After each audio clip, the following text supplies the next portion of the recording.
गाड़ की गढ़देवी, टाना की भराड़ी, थाप की काली, हाट की महाकाली। ये गाड़ की गढ़देवी माता अनियारी, माता काली के लिए बोला जाता है। जब सिधुआ विधवा रोमोला ने एक महान यज्ञ का आयोजन किया तो ये 22 बहनें गढ़देवी स्वर्गलोक से आई थीं और कहा जाता है कि पहले से ही ये गाड़ गधेरों में जगह जगह पर विराजमान थीं। यह गुरु गोरखनाथ की शिष्य के रूप में और गोलू देवता की धर्म बहन के रूप में पूजी जाती हैं और आज कई घरों में ये कुलदेवी और देवी और इष्ट के रूप में पूजी जाती हैं। इनका निवास स्थान गाड़ गधेरों में माना जाता है और कहा जाता है कि जब एक बार गोलू देवता को उनकी सात सौतेली माताओं ने गाड़ गधेरों में यानी काली नदी में बहा दिया था तो जो भी गाड़ गधेरे आ रहे थे वहां पर रक्षा के लिए माता गढ़देवी मौजूद थी। इसीलिए गोलू देवता ने उनको अपनी धर्म बहन के रूप में स्वीकार किया। अपने धर्म भाई के लिए ये कुछ भी करने को तैयार हो जाती हैं और ये गोलू देवता के साथ में चलती हैं।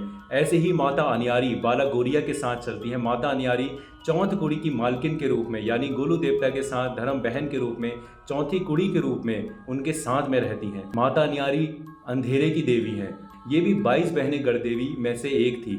ऐसे ही 22 बहनें गढ़देवी में से माता उजियारी भी थीं जो उजाले में पूजी जाती हैं। ज़्यादातर इनकी पूजा दिन में होती है और ज़्यादातर अनियारी माता की पूजा रात के समय होती है। हमारे उत्तराखंड में गोलू देवता को न्याय के देवता के रूप में पूजा जाता है। सबसे पहले उन्होंने अपनी राजगद्दी धौली धुमाकोट में स्थापित करी, लेकिन उनके राजवंश के वजह से जो राई खानदान था वहाँ का, उनको इतना समय वहाँ पर नहीं मिल पाया कि वो अपना शासन कर सके। लेकिन जब राजा नागनाथ जी के शासनकाल में जब चंपावत से उन्होंने आग्रह स्वीकार किया तो कहते हैं कि अपनी गुरु गोरखनाथ की विद्याओं के द्वारा और अपनी शक्तियों के द्वारा उन्होंने उस मसान को साथ दिया। 3 दिन 3 रात में उन्होंने उस मसान को साथ दिया। कहा जाता है कि राजा नागनाथ जी ने जब उनको देखा वहाँ पर कि ये सच में बाला गौरिया इतने शक्तिशाली हैं कि मेरे राज्य को वहाँ पर स्थापित कर सकते हैं, फिर से अच्छा एक जीवन प्रदान कर सकते हैं। राजा नागनाथ जी ने अपने गढ़ी चंपावत को उनको सौंप दिया।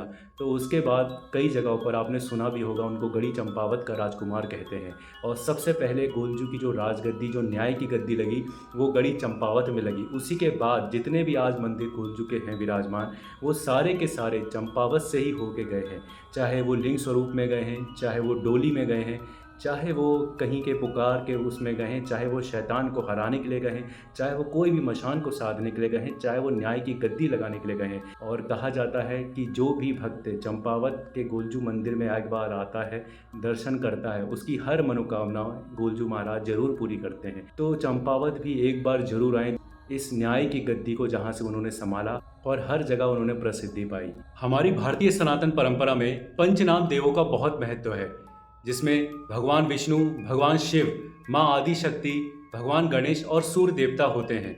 वैसे ही हमारे उत्तराखंड में पंचनाम देवों का अपना अलग महत्व है। इसमें जब पितरों को न्याय मिलना होता है या कोई भी बड़े शुभ काम होते हैं, उसमें उनकी जागर वगैरह लगाकर वहाँ पर पंचनाम देव बिठाए जाते हैं।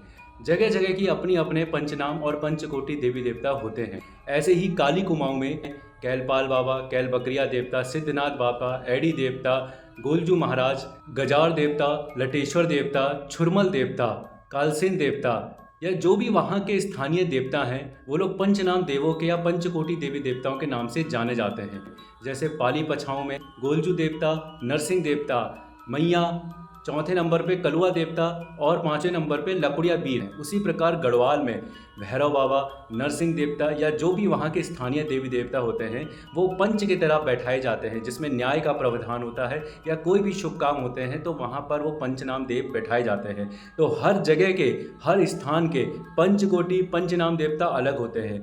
और वैसे ही गोलजू के जो मामू रूप में है पंचनाम देवता, उनको कहते हैं हरजू, सैमजू, नरसिंह देवता, एडी देवता और हमारे निरंकार देवता। आज जो आप हमारी उत्तराखंड की संस्कृति को देख रहे हैं, ये देवभूमि की संस्कृति बहुत पुरानी और बहुत प्राचीन है। कहा जाता है कि इसकी उत्पत्ति भगवान शिव के शैव परंपराओं के द्वारा हुई है, जिसका विस्तार नाथ संप्रदाय से मिलने के बाद हुआ। और कहीं कहीं पर कहा भी जाता है कि जब आदि गुरु शंकराचार्य जी हमारे उत्तराखंड आए, उसके बाद यहाँ पर वैष्णव परंपराओं का भी समागम देखने को मिला। तो कहा जाता है कि हमारी उत्तराखंड की संस्कृति शैव परंपरा, वैष्णव परंपरा और नाथ परंपराओं पर आधारित है।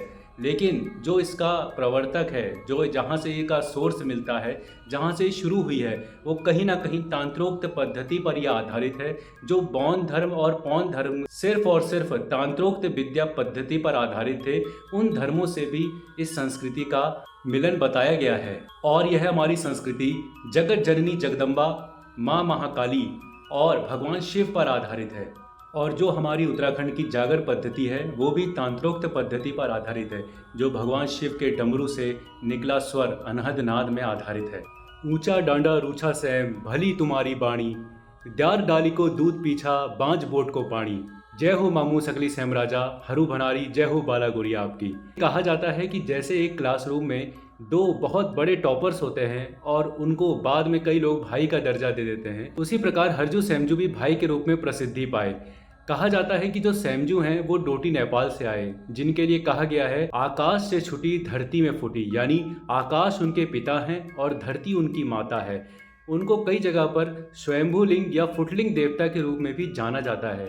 कहा जाता है कि उनकी उत्पत्ति एक लिंग स्वरूप से हुई और बाद में जाकर ये झांकर सैम में विराजमान हुए। और हरजू के साथ में जो कुश की घास से पैदा हुए वो बरु हुए। हरू बरु लाडजू देवता और शंखपाल भनारी देवता, जिनको सजयपाल भनारी भी कहा जाता है। तो ये चार भाई हुए, हरू बरु लाडजू और भनारी। जय हो हरजू सैमजू की पैरोणी की, जय हो 36 रौतान 32 पैरोणी की, जय गुरु गोरखनाथ जी की। वैसे तो गोलू देवता के 52 रूप हैं और उन 52 रूपों में कुछ रूप गोलू देवता के जो हैं वो बहुत ही शक्तिशाली हैं, जैसे कोडबाग गोलजू देवता और भनारी गोलू देवता। ये दोनों रूप गोलू देवता के तब अवतार हुए जब उन्होंने किसी न किसी को बचाया या किसी न किसी क्षेत्र साथ दिया। जैसे कोडबाग गोलजू का वह रूप है, 7 सौतेली माताओं ने जब माता कालिंगा को एक पहाड़ी से नीचे धक्का दे दिया, तो गोलजू जब अपनी माता के उस समय गर्भ में थे तो वहाँ पर गोलजू ने मकड़ी की तरह जाला बुनना शुरू कर दिया और उनकी माता सकुशल बच गई। तो वो रूप गोलजू का कोडबाग रूप गोलजू कहा जाता है, जो घर के एक कोने में स्थापित होता है। दूसरा है भनारी गोलजू, जो उन्होंने भंडारी जाति के लोगों की रक्षा करने के लिए अवतार लिया था। तो यह रूप गोलजू के दो जो रूप हैं, भनारी गोलजू और कोडबाग गोलजू, वो बहुत ही साक्षात हैं। दूसरी बात है कि वो रूप कहीं ना कहीं पे साफ सुथरा वातावरण मांगते हैं और उनके डंगरियों को बहुत ज़्यादा परहेज करने की आवश्यकता होती है। हमारे उत्तराखंड में सैम देवता को सकली सैम राजा के नाम से जाना जाता है, जो डोटी नेपाल से आए थे। और कहा जाता है कि ये सभी के मामू के रूप में विराजमान है और इनको जगत मामू के रूप में भी उपाधि प्राप्त है। इनकी एक लोक कथा के अनुसार सैम देवता डोटी नेपाल से आ रहे थे तो भीमताल के पास कुरी गांव में बहुत सारी झाड़ियां थीं और उन झाड़ियों में सैम देवता का घोड़ा और सैम देवता दोनों फंस गए। तो बताते हैं कि जब सैम देवता ने बहुत आवाज़ें लगाई तो गांव का कोई भी जवान वहां पर उनकी मदद करने के लिए नहीं आया, जिसके बाद सैम देवता ने उस गांव को श्राप दिया कि इस गांव में कभी भी कोई जवान नहीं होगा। बहुत देर तक जब उनको किसी ने नहीं सुना तो एक कोढ़ी उनके सामने आया। तो कोढ़ी ने कहा कि प्रभु, मैं आपको यहाँ से निकालना चाहता हूँ, लेकिन मैं कोढ़ हूँ और शारीरिक रूप से मैं सक्षम नहीं हूँ। तो सैम देवता ने कहा कि देखो, मैं अपने किसी के कर्म को बदल नहीं सकता हूँ, लेकिन यह है कि आज से जा तेरा कर्म मेरा और मेरा कर्म तेरा। तो उस बताते हैं कि वहाँ से सैम देवता का जो जब उसको वरदान मिला तो वो सैम देवता जैसा हष्टपुष्ट हो गया और सैम देवता वहाँ से कोढ़ रूप धारण कर लिए। तो एक रूप जो है सैम देवता का वो कोढ़ रूप भी है और उसको कलंकी रूप भी कहा जाता है। और कई डंगरी जब अवतार लेते हैं वहाँ पर तो उनके जो हाथ होते हैं वो अंदर की तरफ बध जाते हैं और धूनी की परिक्रमा भी वो बैठे बैठे ही करते हैं या कोई उनको उस समय उठा के इधर से उधर परिक्रमा करवाते हैं। सैम देवता की बहुत बड़ी पहचान है कि जो उन्होंने वो कर्म किया वो आज तक किसी भी देवी देवता ने नहीं किया, जो हमारे सकली सैम राजा ने किया। तो जय हो सकली सैम राजा आपकी, जय हो सैम देवता आपकी।